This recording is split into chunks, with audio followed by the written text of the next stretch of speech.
का संधान करो। अब तो भगवान ने जिस समय आदेश दिया, अर्जुन ने ब्रह्मास्त्र का संधान कर दिया है बंधुओं, और दोनों ब्रह्मास्त्र टकराकर शांत हो गए हैं। अश्वत्थामा को जाकर केशों से पकड़ लिया और अपने रथ के चक्के में जैसे किसी पशु को बांधा जाता है उस प्रकार से बांधकर अर्जुन रथ में घसीटते हुए लेकर आ रहे हैं और पहुंचे हैं जहां द्रौपदी खड़ी है। ये जाकर पटक दिया है सामने। मैया द्रौपदी ने जैसे ही देखा है अश्वत्थामा को, कहने लगे देवी ये वही हत्यारा है जिसने तुम्हारे पुत्रों का वध किया है, बताओ इसको क्या दंड दिया जाए। धन्य है मैया द्रौपदी, धन्य है इस भारत की नारी, जिस नारी ने जिस समय अश्वत्थामा को देखा हाथ जोड़कर खड़ी हो गई है द्रौपदी और प्रणाम करने लगी है। हे विप्रदेव तुम्हें प्रणाम है। अर्जुन ने कहा क्या कर रही हो प्रिय, किसको प्रणाम कर रही हो? अरे जरा विचार ना करो, इसने तुम्हारे पुत्रों का वध किया है, तुम उस ब्राह्मण को प्रणाम कर रही हो। मैया ने कहा नहीं, मैं उस हत्यारे को प्रणाम नहीं कर रही हूँ, मैं प्रणाम उस विप्र को कर रही हूँ, उस ब्राह्मण को कर रही हूँ जिसके पिता ने तुम्हें गुरु बनकर तुम्हें सारे शस्त्रों का अध्ययन कराया, तुम्हें शास्त्रों का अध्ययन कराया। आज वो इस संसार में नहीं है, मैं उन्हीं की छवि इस पुत्र में देख रही हूँ और उन्हीं गुरुवर को मैं प्रणाम कर रही हूँ। अर्जुन ने कहा देवी इसने तुम्हारे पुत्रों को मारा है, बताओ इसके साथ क्या अपराध, इसको क्या दंड दिया जाए। तुम जो कहोगी वही इस अपराधी को दंड दिया जाएगा। तुम कहो तो इसके सर को अभी दंड से अलग कर दे, तुम कहो तो अभी हाथियों के सामने डलवा कर इसे कुचलवा दे, तुम बताओ तो अग्नि में जलवा दे। जो कहोगी देवी वही इसके साथ होगा। मैया द्रौपदी धन्य है, कहने लगी उवाच चास हन्तस्य। सूजी महाराज कह रहे हैं देखो क्या बात कह रही है मैया। उवाच चास हन्तस्य बंधना नयनम सती मुच्यता मुच्यता ब्राह्मणो नितराम गुरु। छोड़ दो मुच्यता मुच्यता में, इसको छोड़ दीजिए, इसको छोड़ दीजिए। क्यों? क्योंकि ब्राह्मण जगत गुरु है, ब्राह्मण को मारा नहीं जा सकता है, इसलिए इसको छोड़ दीजिए। अर्जुन ने कहा देवी ये अपराधी है और ऐसा नहीं, ये आताताई भी है। अपराधी होना अलग बात है लेकिन ये आताताई भी है। बोले जो निरपराध बालकों की हत्या करे वो आताताई कहलाता है, जो किसी स्त्री का वध करे वो आताताई कहलाता है, जो किसी के खलिहान में रखे हुए अन्न को जला दे उसे आताताई कहा जाता है, जो किसी मतवाले पर प्रहार करे उसे आताताई कहा जाता है। ये ऐसे 5 लोग होते हैं जिन्हें शास्त्र में आताताई कहा गया है। मत्तम प्रमुत्तम उन्मत्तम बालम स्त्रियम जड़। ये 5 ऐसे लोग हैं जिनको शास्त्र में मारना वर्जित कहा गया है। किसी निरपराध बालक, कोई छोटा बालक हो, उसका वध शास्त्र में आताताई की घोर संज्ञा में आता है।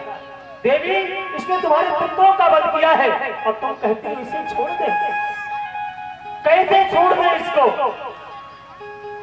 भगवान खड़े हैं, युधिष्ठिर की ओर देखा है अर्जुन ने, द्रौपदी कह रही है छोड़ दो, क्या करें इसके साथ?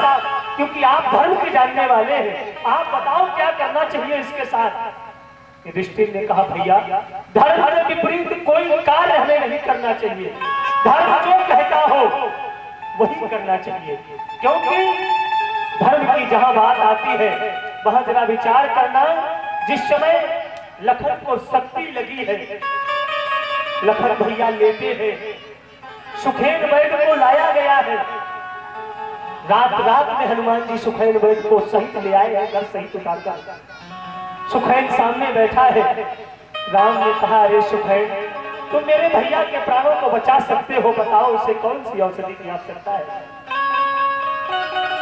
सुखैन कहने लगा अरे राम तुम धर्मात्मा हो, तुम धर्म की साक्षात मूर्ति हो, लेकिन आज तुम ही मुझसे कह रहे हो कि मैं अधर्म करूं, क्योंकि तुम मेरा जो राजा है उसका नाम रावण है, मैं उसका सेवक हूं। और तुम उनके शत्रु हो, और शत्रु के साथ मित्रता करना ये राजद्रोह कहलाता है, ये धर्म के विपरीत है। और आज आप कह रहे हो कि मैं धर्म के विपरीत ये कार्य करूं। प्रभु राम ने बड़ा सुंदर बात कही, कहने लगे सुखेल, अगर तुम्हें लगता है कि ये धर्म के विपरीत है तो मेरी बात सुनो कि जिस धर्म है तो निज राज गया, श्री पिता श्री का मरण हुआ,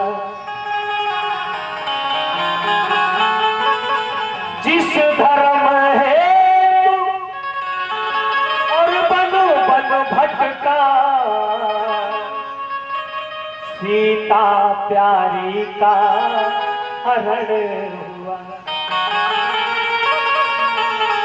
और सुखेल, उस धर्म हेतु यदि ये भाई अब मरता है तो मर जाए, पर आदेश यही होगा मेरा, धर्म नहीं जाने पाए, आदेश यही होगा मेरा, धर्म नहीं जाने पाए। धर्म नहीं जाना चाहिए, मेरा भाई चला जाए कोई बात नहीं। सुखेल पैरों पर गिर पड़ा, अरे प्रभु क्या कह दिया आपने, क्योंकि वैद्य का धर्म सिर्फ रोगी को बचाना होता है, इसका और कोई धर्म नहीं होता। आपने मुझे धर्म सिखा दिया। तो ऐसे जहां धर्म की बात आ जाती है, युधिष्ठिर ने कहा जो धर्म कहे वही करना चाहिए।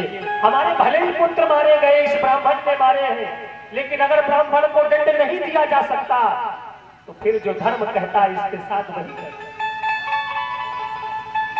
भीम की ओर देखा है, भीम ने कहा तुम सब छोड़ दो लेकिन हम मार देंगे। हाँ, तुम सब लोग छोड़ दोगे फिर भी हम इसको मार डालेंगे। नकुल सहदेव की ओर देखा है, लेकिन सहदेव ने कहा भैया इसने हमारे बच्चों का वध किया है, हम इसको जीवित नहीं छोड़ सकते हैं। अर्जुन विचार करने लगे क्या करना चाहिए। वहीं पर खड़े हैं मेरे प्रभु गोविंद, कहते हैं जब तक कोई पूछे ना कुछ बताना भी नहीं चाहिए, क्योंकि बगैर पूछे दिया गया ज्ञान व्यर्थ होता है। इसलिए जब तक कोई पूछे ना तब तक कुछ मत बोलो। अर्जुन हाथ जोड़कर खड़े हो गए, कहने लगे माधव बताओ इसके साथ क्या किया गया। भगवान ने कहा भैया शास्त्र कहता है कि ब्राह्मण को मारा नहीं जा सकता, कैसा भी ब्राह्मण क्यों ना हो, कितना ही अपराधी क्यों ना हो, लेकिन उसे मारा नहीं जा सकता। लेकिन आताताई कोई भी क्यों ना हो उसे छोड़ा नहीं जा सकता। देव कहने लगे बहुत सही कन्हैया बात कह रहे हो, तुम्हारे जैसे न्यायाधीश अगर संसार में हो जाए, तुम्हारे जैसे अगर न्याय देने वाले संसार में हो जाए तो न्याय हो चुका। एक तरफ तो कह रहे हो कि ब्राह्मण है मारा नहीं जा सकता, दूसरी तरफ कह रहे हो ये हत्यारा है इसको छोड़ा नहीं जा सकता, दोनों बात एक साथ कैसे हो सकती है। भगवान ने कहा अर्जुन को पता है, गीता को उसने सुना है, ये जानता है, इसलिए अर्जुन ने उसी समय उसके केशों का मुंडन कर दिया है, उसकी दाढ़ी और मूछ को मोड़ दिया है बंधुओं, और जहार मूर्धन्यम उसकी जो मणि है उसको निकाल लिया है और धक्के मारकर सभा से बहिष्कृत कर दिया है, धक्के मारकर उसे सभा से निकाल दिया।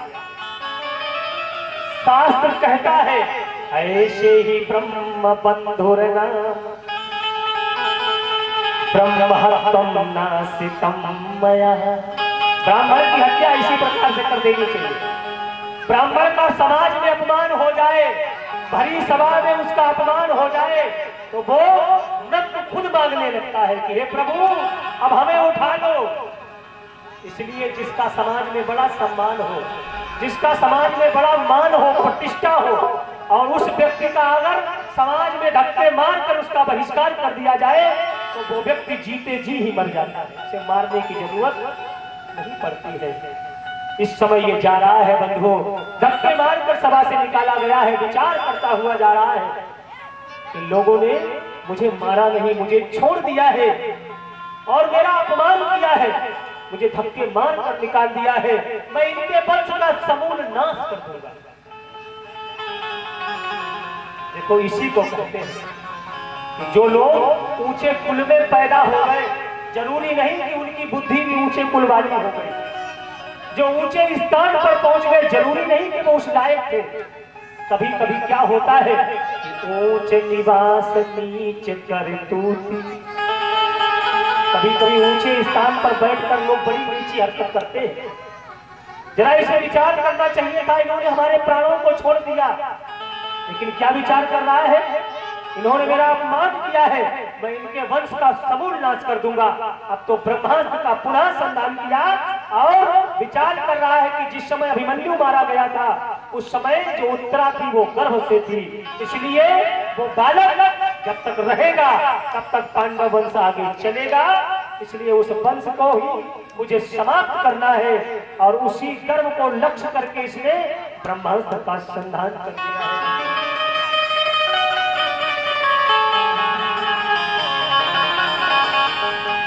इस समय ब्रह्मास्त्र चला जा रहा है।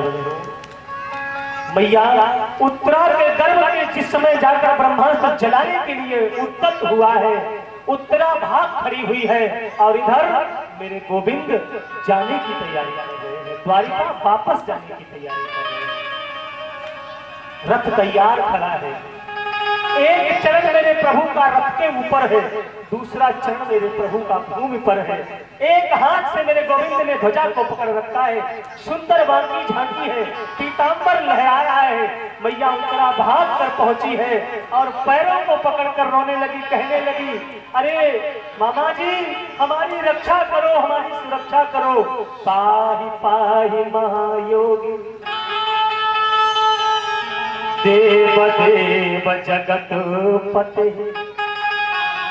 नान्यम तद भयं पस्से यत्र मत्तु परस्पर। हे मामा हमारी सुरक्षा करो, हमारी रक्षा करो। पाहि पाहि महायोगी, हे देवताओं के देवता, हे जगत के पिता, हमारी सुरक्षा करो। क्यों? क्योंकि मेरी मृत्यु हो जाए मुझे कोई कष्ट नहीं, लेकिन अगर ये पेट में जो पल रहा जीव अगर समाप्त हो गया तो संसार कहेगा जिसका जगत पिता स्वयं रखवाला था, उसके वंश में कोई जल देने वाला शेष नहीं बचा। इसमें हमारी हंसी नहीं होगी, हंसी होगी तो मामा तुम्हारी हंसी होगी। भगवान ने कहा, अरे बेटा बताओ तो सही हुआ क्या है? अरे बताओ क्या हुआ है? देखो उत्तरा ने वो गलती नहीं की जो द्रौपदी ने की। कौन सी? जिस समय मैया द्रौपदी का चीरहरण हो रहा था, मैया द्रौपदी ने सबसे पहले अपने पतियों की ओर देखा। शायद हमारी ये सुरक्षा करेंगे, क्योंकि है हमारे शरीर के पति बैठे हैं साथ में। लेकिन जब पतियों ने सुरक्षा नहीं की है बंधुओं, तो जो भीष्म पितामह इत्यादि बैठे हैं उनकी ओर निभाती है। शायद हमारे घर के जो बुजुर्ग बैठे हैं ये हमारी सुरक्षा करेंगे। लेकिन जब बुजुर्गों ने भी रक्षा नहीं की तो साड़ी का पल्लू अपने हाथों से कसके पकड़ लिया है। जब तक इन हाथों में जान है मैं पल्लू छोड़ूंगी नहीं, अपनी लाज बचाऊंगी। भगवान कहते हैं जब तक व्यक्ति इस बात में रहता है, जब तक वो सोचता रहता है हमारी संसार सुरक्षा करेगा, जब तक सोचता है हमारा परिवार सुरक्षा करेगा, तब तक मैं उसकी सुरक्षा करने कभी नहीं जाता। सुरक्षा करने कब प्रभु आते हैं?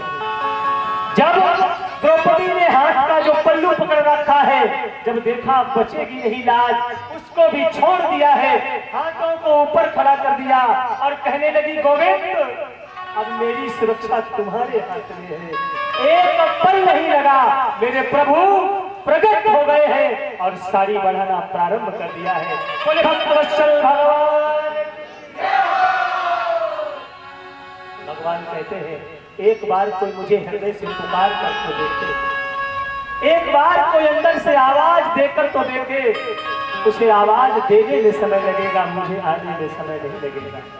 बंधुओं, जिस समय मेरे प्रभु ने उत्तरा से पूछा है, उत्तरा ने बताया है मेरे गर्भ को लगता कोई जलाए दे रहा है। कहते हैं भगवान ने उसी समय सूक्ष्म रूप धारण किया है और श्रीमद दीर्घ चतुरबाहु, भगवान सूक्ष्म स्वरूप धारण करके मैया उत्तरा के गर्भ में प्रवेश कर गए हैं और गर्भ में जाकर भगवान ने गदा को घुमाया है और ब्रह्मास्त्र को शांत कर दिया और उस बालक की प्राण रक्षा की। सूत जी कहते हैं कैसा लगा आपको? सौनकादित्य ऋषिवर कहने लगे धन्य है प्रभु जिसने गर्भ में जाकर उस जीव की प्राण सुरक्षा कर दी। सूत जी महाराज कहने लगे धन्य ये नहीं है कि भगवान ने गर्भ में जाकर रक्षा की, क्योंकि भगवान ऐसा करते रहते हैं, लेकिन धन्य तो मां उत्तरा है। संसार की दूसरी कोई ऐसी मां नहीं है। इस संसार के अंदर, इस भारतवर्ष के अंदर ऐसी ऐसी माएं हुई हैं जिन्होंने ध्रुव को जन्म दिया है, जिन्होंने प्रहलाद को जन्म दिया है। ऐसी संसार में माएं हुई हैं जिन्होंने मेरे प्रभु राम को भी जन्म दिया है, जिन्होंने